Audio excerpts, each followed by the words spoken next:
La Cámara de Diputadas y Diputados votará hoy el proyecto de ley que impulsa medidas para la seguridad económica a través de bonos y subsidios que buscan ayudar a miles de chilenos y chilenas. Para saber cuáles son estos beneficios, cómo se puede acceder, para eso y más nos acompaña el Ministro de Desarrollo Social y Familia, Giorgio Jackson. Ministro, muchas gracias por acompañarnos, muy buenos días. Muchas gracias por la invitación. Efectivamente, hoy tenemos una jornada importante en la tarde. Hay un paquete de medidas que ya se ha ido ampliando, que se va a votar también, pero quiero quedarme con una en particular, vamos también con el resto, que tiene que ver con duplicar el aporte familiar permanente. Muchos dirán, ¿cómo? Si el ex bono marzo, el aporte familiar permanente, ya se está pagando.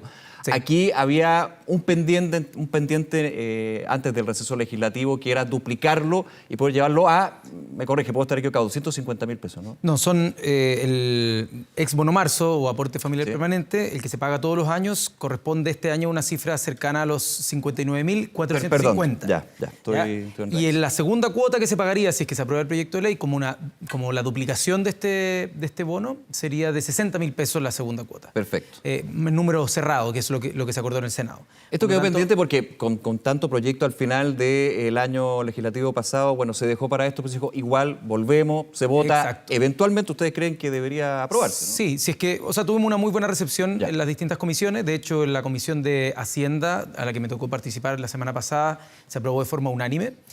Por lo tanto, hoy día esperamos que pueda tener un buen resultado. Si es que eso se logra aprobar hoy día, vamos a tener entonces la posibilidad de pagarlo durante este mes, ¿ya? Y por lo tanto que esta duplicación, esta suma de 60.000 pesos por causante del subsidio único, o sea, del aporte familiar permanente, pueda ser pagado los días 29, 30, 31 de marzo de este año. Claro. Ya, ¿cómo ha estado el pago podríamos decir, la primera cuota? Ha ido bien. Se dividió en 3 partes. Ya se está pagando la última de los grupos. No por parte en términos de que cada persona reciba una parte en cada vez, sino en grupos. En grupos. Porque lo que se hace, por un tema de eficiencia en el gasto, es que primero se le pagó a los que, mediante los subsidios que generalmente reciben del Estado, ¿ya? Se le pagan durante la segunda quincena de febrero.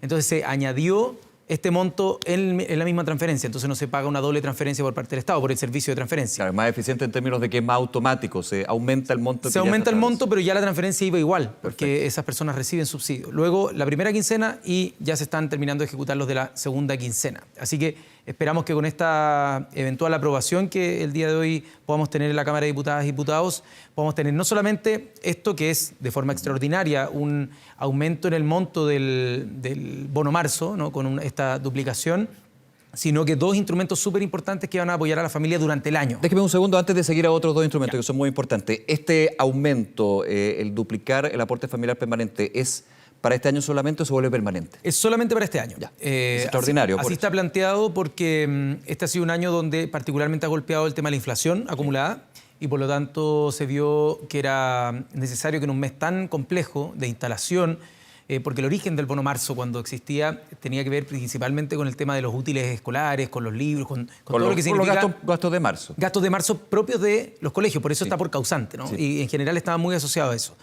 Entonces, este año, con todos los temas de inflación, se vio que iba a ser un año más complejo y por eso se dio esta propuesta, que todavía está en el Congreso, para duplicar el monto. Perfecto. Pasemos a los otros 2 herramientas. Sí, las otras 2 herramientas son súper importantes. Una, que al menos es la que yo considero más relevante desde el punto de vista de la proyección del proyecto, de hecho es lo que más tiene en términos de aporte permanente en cuanto al gasto, es que uno, se va a aumentar el monto del subsidio único familiar, el subsidio único familiar, el que reciben las personas hoy día, tanto subsidio único familiar como asignación familiar. Estamos hablando de un conjunto importante de personas, más de 1,5 millones de familias, por lo tanto estamos hablando de causantes, más de 3 millones de causantes, que hoy día estaban en 16.000 pesos, se va a subir a 20.000 pesos mensuales, que es lo que se paga todos los meses a las familias que están inscritas.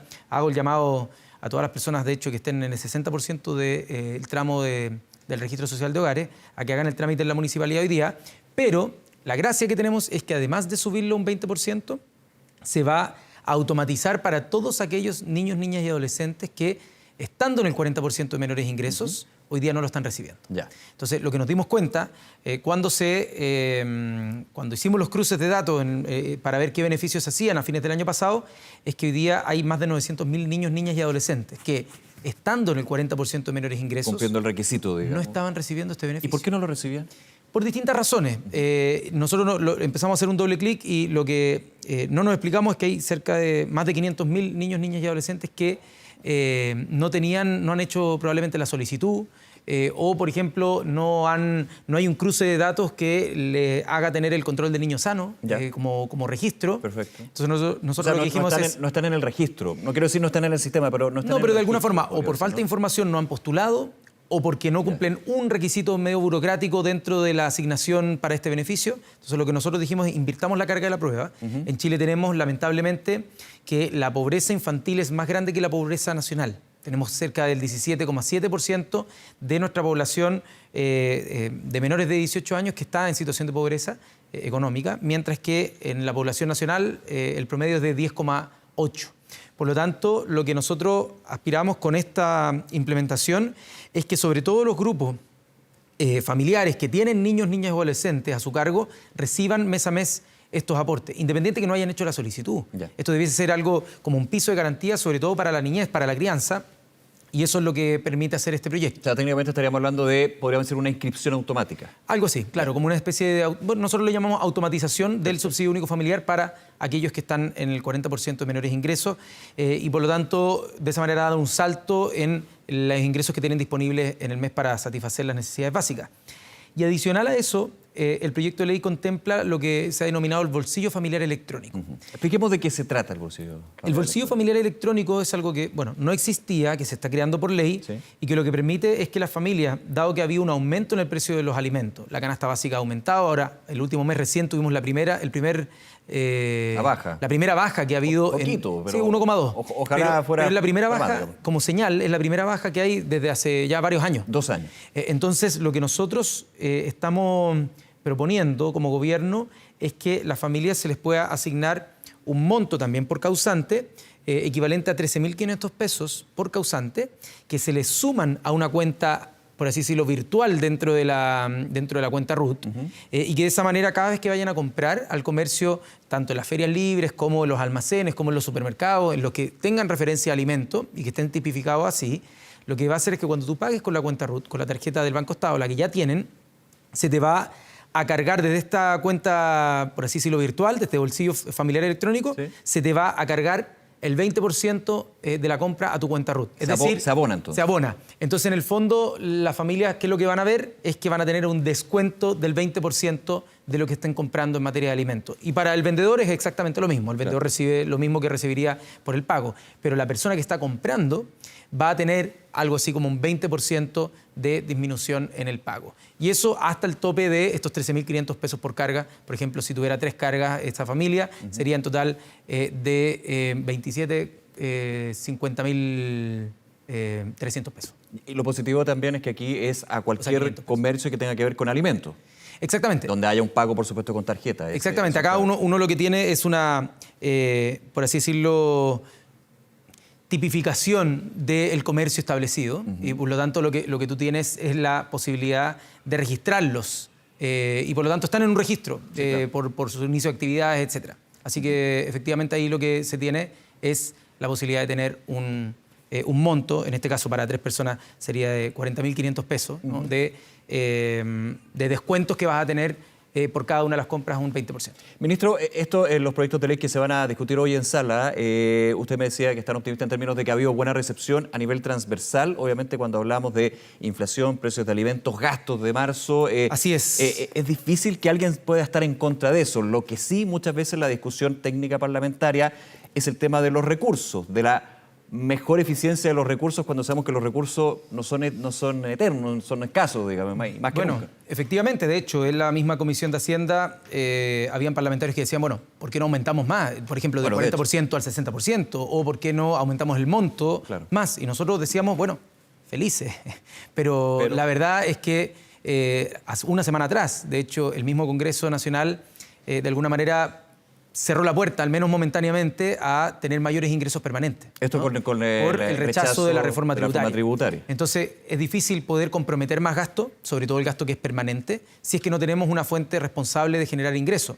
Yo, la verdad, espero, porque como Ministerio de Desarrollo Social en general, agrupamos mucha de la presión del gasto que hay por mayores oferta programática, por mayores cobertura de ciertos programas. Sí. Entonces uno dice, bueno, hay mucha necesidad, nos toca verlo en terreno, por establecimientos de larga estadía para adultos mayores, por programas de FOSIT de emprendimiento para los sectores de menos ingresos que quieren formalizar sus emprendimientos, desde Senadis, por ejemplo, para tener mayores ayudas técnicas para las familias que tienen algún integrante con El discapacidad. Ministerio, de hecho, tiene como paraguas varios programas justamente en términos de la parte social. Y le quería preguntar, cuando se rechaza, es un punto, ¿ah? Cuando se rechaza en general la reforma tributaria, parlamentarios de oposición decían, bueno, hay que reencauzar recursos de programas que no estén siendo eficientes o que finalmente no estén cumpliendo con el objetivo. No digo solamente el ministerio, sino de otros ministerios. Esto se ha hecho también en términos de trabajo porque hay que reencauzar recursos hasta ahora, digamos. Ahí podemos hablar de otras vías de financiamiento, el royalty, el litio, otras, pero... Mira, siempre yo creo que va a ser bueno el ejercicio que los gobiernos traten de hacer más eficiente el gasto público. Siempre. Que es difícil, ¿ah? Es difícil, pero siempre algo se puede, pero es en el margen. ¿Ya? ¿En qué sentido? En que tú puedes tratar de hacer un poco más eficiente. Es que lo que pasa es que cuando tú ves los programas que están mal evaluados, tú cuando los eliminas no puedes dejar a esa población desprotegida, sino que tienes que hacer un programa que sea mejor que el que existía. Claro. Pero en general cuando hay una evaluación de un programa es porque el programa tenía mal diseño, no cumplía bien los objetivos, pero esa población, por ejemplo, imagínate que yo evalúo mal un programa que le entrega... por ejemplo, sillas de ruedas a niños que tengan discapacidad, ¿ya? Porque el programa estaba funcionando mal. Si es que yo elimino ese programa, no significa que tengo que desproteger a los niños, sino que tengo que armar un programa que responda mejor. Por lo tanto, en general... Según a otro programa. Claro, pero en general no significa que vas a dejar de gastar. Claro. Significa que vas a tener que gastar eso, pero de una forma, a veces incluso tienes que gastar más, porque el programa no estaba siendo suficientemente ambicioso para poder cubrir con esa necesidad. Entonces yo encuentro que a veces... existe una sobreinterpretación respecto a todo lo que se podría financiar a través de un mejor gasto. Es cierto que se puede ahorrar un poco ahí, pero para la magnitud del desafío que tiene Chile, por ejemplo, de pasar 3 puntos, 3,5, que es todo el, o 3,7, que es toda la apuesta que las distintas reformas en materia tributaria está planteando el gobierno, eso no se puede sacar de reducción de gastos. Oye, ya que estamos en este tema, para ir también a otro, se va a insistir por parte del gobierno en la reforma tributaria, se está viendo cuál es el camino, evidentemente, pero de todas maneras ya queda claro desde las palabras del ministro Marcel, el presidente Boric, que va a ser una propuesta distinta, que se va a llegar a un acuerdo transversal, una conversación nuevamente para insistir con la reforma tributaria. ¿Cómo se ve eso? Bueno, y también por los tiempos, ¿ah? Es complejo pensando que ya el próximo año hay elecciones, sabemos que se entorpece lo que es la gestión en términos de reformas estructurales como esta, por ejemplo. Así es, bueno, tanto el presidente, el ministro Marcel, yo creo que van a tener que encontrar en conjunto con la ministra Analía Uriarte de la SECPRES la mejor forma, y serán ellos quienes definan el camino para hacer la parte legislativa lo más expedita posible, sobre todo después del rechazo en general de este proyecto, que pone hartas limitantes para el trámite legislativo posterior.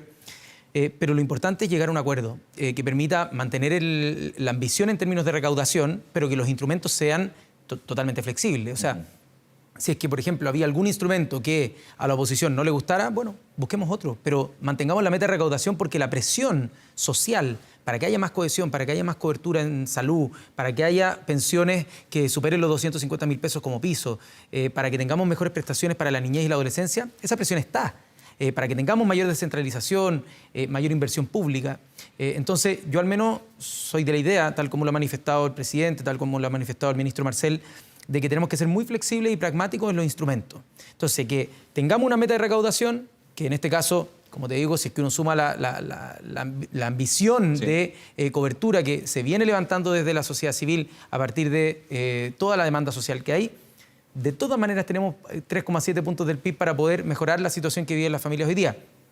Y que se recaude de manera progresiva, que es también algo que ha dicho mucho el ministro Marcel. Es decir, que quienes más tienen, más tenemos, contribuyamos más tanto a nivel de flujo mensualmente, a través de nuestro impuesto a la renta mensual, como también lo que se planteó en su momento, que fue a los mayores patrimonios. ¿Ya? Y ahí habrá que ver cuál es el mecanismo, porque habían algunos que planteaban no nos gusta el impuesto al patrimonio. Bueno, hay que ver cuál es el mejor mecanismo que mantenga esa meta recaudatoria, sobre todo pensando que buena parte de lo que se recaudaba a través de esta reforma tributaria era a partir de la elusión y la evasión. Sí, claro. ¿Ya? O sea, disminuir la elusión y la evasión debiese ser una meta prioritaria también en este acuerdo. Oiga, déjeme volver al tema de las ayudas sociales y le quiero preguntar algo que se escucha muchísimo en términos de inyectar mayores recursos de la manera más eficiente posible también, pero finalmente son más recursos los que se inyectan para ayudas sociales en un tiempo complejo, o sea, solamente con el tema inflación, que hemos tenido una bajita, ojalá se mantuviera en el tiempo, pero bueno, esperamos que así sea. Todo, yo creo que nadie puede estar en contra de eso. Pero desde la base de quienes reciben esta ayuda. Le pregunto, por ejemplo, por la queja que se da de la clase media. Oye, pero a mí no me llega ningún subsidio, ningún beneficio. Está bien, el resto tiene, los que están más complicados que yo tienen que tener ese beneficio, pero igual a uno se le aprieta la chiquera o la billetera. A mí me parece totalmente razonable esa... Me imagino que ustedes generalmente escuchan esto. Totalmente, lo escuchamos en todas partes. Me parece razonable esa queja por el hecho de que la protección social vaya creciendo en cobertura, ¿ya? Que vaya abordando las clases medias y por lo tanto la discusión que te decía antes respecto a la presión por aumento de la cobertura de ciertos programas para que llegue a más sectores y de la clase media sobre todo es clave y para eso la reforma tributaria es vital, o si no, no se puede expandir el gasto.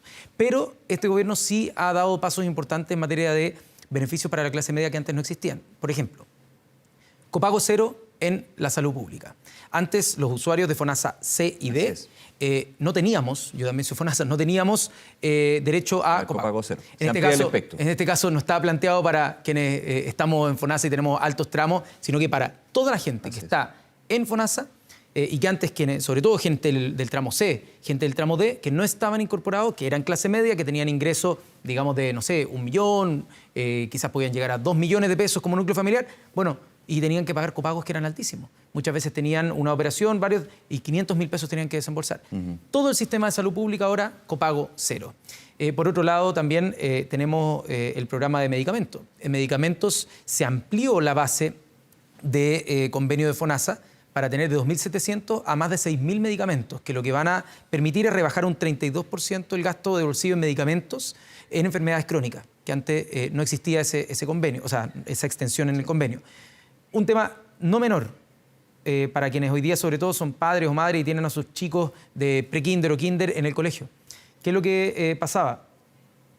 En el sistema escolar hay un programa que se llama el Programa de Alimentación Escolar, uno de los programas más grandes que tiene a través de JUNAEV el Ministerio de Educación para dar alimentación a todos los niños y niñas. Lo que pasa es que habían niños en un mismo curso que tenían derecho a la alimentación y otros que no, por nivel socioeconómico. Claro. Y el gobierno dijo, esta es una discriminación que no puede existir y como es tan grande el programa para todo el colegio, vamos a partir por pre-kinder y kinder. Y vamos a ir escalando año a año a medida que tengamos presupuesto para ir cerrando esa brecha. Entonces, yo, para una familia de clase media que hoy día tenía a sus niños en pre-kinder o kinder, por ejemplo, un solo niño o niña significaba en almuerzo cerca de 40.000 pesos al mes. Sí. Y ahora se le está eliminando ese gasto y eso va a estar gastado por el Estado. Y eso no es un beneficio para los de menos ingresos porque ellos ya tenían alimentación. Se amplía. Entonces, eso como se amplía es beneficio directo para la clase media. Y así como ese, hay, no sé, varios programas que durante este año se han estado expandiendo. Por lo tanto, yo diría que sí hay varios beneficios que van a la clase media. Ministro, nos quedan unos minutos y lo ligo a esto que estábamos comentando al final. Se va a votar el autopréstamo. Luego viene una discusión que ya está claro que va a volver, que es de la de retiros de ahorros provisionales. El gobierno ha sido muy claro en términos de estar en contra del autopréstamo, de definir que es distinto al que está considerado esa modalidad en la reforma de pensiones, que es muy distinto. El ministro Marcel algún minuto dijo, este es un retiro encubierto. Claro. Lo planteó así. Y lo que va a ser la discusión del sexto retiro. Con todo esto que hemos hablado, suena con bastante fuerza de alguna manera poder entrar a esta autoayuda. ¿Cómo lo ven desde el gobierno y cómo ven también lo que hace la discusión legislativa? Muy en términos de lo que hemos estado comentando, desde las ayudas sociales que se entregan. Sí, yo creo que tenemos una situación de aprendizaje entre todos y todas de lo que significó el año pasado en materia de inflación y las razones de esa inflación. Hubo razones externas, como la guerra de Rusia en Ucrania, la invasión, y también los temas de logísticos en China producto del COVID, que tuvieron alzas, pero hubo otra parte de la inflación que venía de acá, particularmente del sobrecalentamiento que tuvo la economía, sobre todo durante el año 2021, digamos, producto de la acumulación por parte de combinación de retiros e IFE universal. Que una combinación. Esa combinación.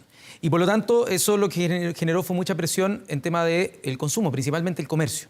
Ahí hubo una presión al alza en muchos insumos. Y eso nos genera un aprendizaje de los costos que significa la inflación. ¿Usted reconoce ese aprendizaje porque usted votó a favor de los retiros? Por supuesto. Lo ha dicho aquí también. Lo he dicho en muchas partes, sí. Y por lo tanto, en la discusión del retiro que tuvimos en el mes de abril del año pasado, nosotros como gobierno fuimos muy firmes en decir, no creemos que esta sea la forma de llevar ahora adelante esto, sino que tenemos que avanzar en una reforma al sistema de pensiones. Presentamos esa reforma al sistema de pensiones, que contempla pensiones que sean sostenibles en el tiempo, que tengan la parte del 10% que es de ahorro individual, se le mantiene a las personas, totalmente íntegra la propiedad y la posibilidad de mover esos fondos. Se crea un seguro social de un 6% con cargo al empleador y además se fija que el mínimo de las pensiones va a ser 250.000 pesos. Ya, o sea, va a ser el piso sobre el cual se suma después la pensión que venga. Porque yo me confundí con el primer número, era con eso. Exactamente. Y, por lo tanto, además contempla la posibilidad extraordinaria de que las personas digan, yo tengo una situación de emergencia, no quiero acudir o no puedo acudir al sistema financiero formal, las tasas son muy altas, hago un autopréstamo que es acotado. Y que de hecho es a una edad determinada. Es hasta una edad determinada porque efectivamente si es que uno lo sacara a los 64 años, en el caso de los hombres, o a los 59 en el caso de las mujeres, no sería como posible devolverlo. Sí. Entonces fijan mecanismos responsables tanto para retiro, en este caso autopréstamo, como también para la devolución de estos recursos y de tal manera de que no afecte a la seguridad social, es decir, al bienestar de las mismas personas cuando pasan la edad de jubilación. Entonces, el gobierno está apostando a esa estrategia y creemos que es la mejor para el país en su conjunto.